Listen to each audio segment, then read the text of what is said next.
long-time interest in orchids. I am a commercial grower here in the area, have been a judge with the Cymbidium Society of America, and just been involved in the orchid business now for many, many, many years. Let me share with you some ideas regarding the various kinds of orchids that are available. And the first thing I want to suggest to you is don't get scared by that word orchid, because many orchids are easier to grow than roses and carnations. But you need to know what it is, how you want to go about it, and so forth. So as we walk around the exhibits here, we'll single out some of these specific orchids and explain a little bit about them and why you should get interested in orchids if possible. In orchids, I am a commercial grower here in the area, have been a judge with the Cymbidium Society of America, and just been involved in the orchid business now for many, many, many years. Let me share with you some ideas regarding the various kinds of orchids that are available. And the first thing I want to suggest to you is don't get scared by that word orchid, because many orchids are easier to grow than roses and carnations. But you need to know what it is, how you want to go about it, and so forth. So as we walk around the exhibits here, we'll single out some of these specific orchids and explain a little bit about them and why you should get interested in orchids if possible.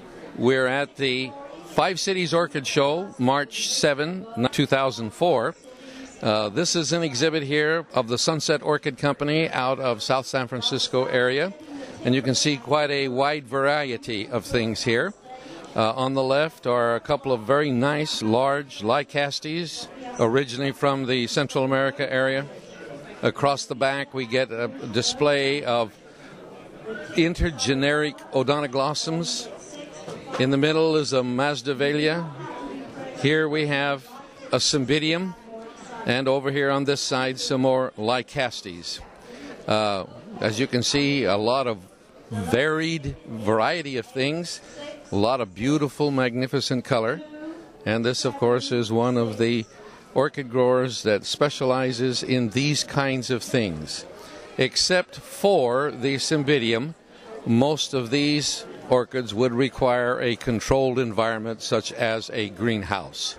But the Cymbidium, they require the growing conditions of a greenhouse.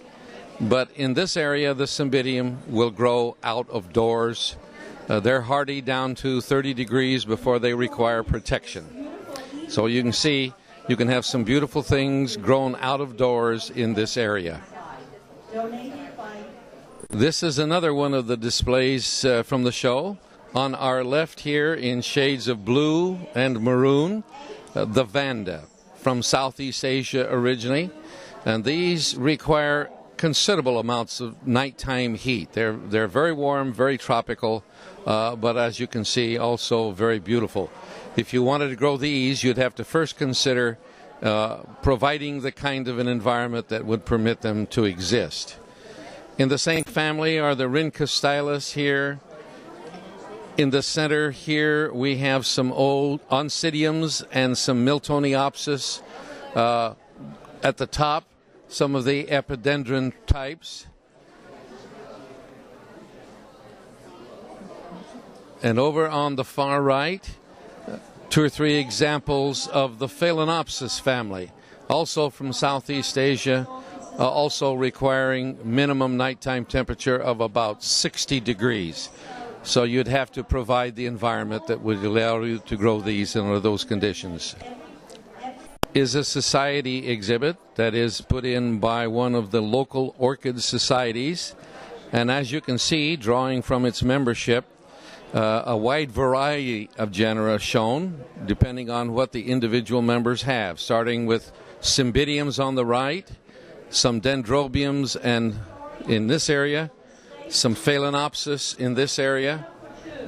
Going across to the center where we see some Cattleyas, some Phalaenopsis, and in the front, some Dendrobiums, flanked by a large Cattleya. Swinging our way To the left a little bit, see a bank of orchids, of Cymbidium orchids on the left here, with some other genera spread throughout, mostly dendrobiums, but with a few oncidiums. You see the wide selection or wide variety of orchids available to members of local societies. This exhibit is the exhibit of the Orchid House out of Los Osos. And this is a particularly interesting exhibit in that some of the higher awards occurred in here. Beginning way over in the back on the right, some very, very large Odontoglossum types, with a display in the rear, in the center, of the Paphiopedilums in the rear, Ludesias, the little white flowers in between, grown mostly for their foliage rather than for their blossoms, with Phalaenopsis in the front.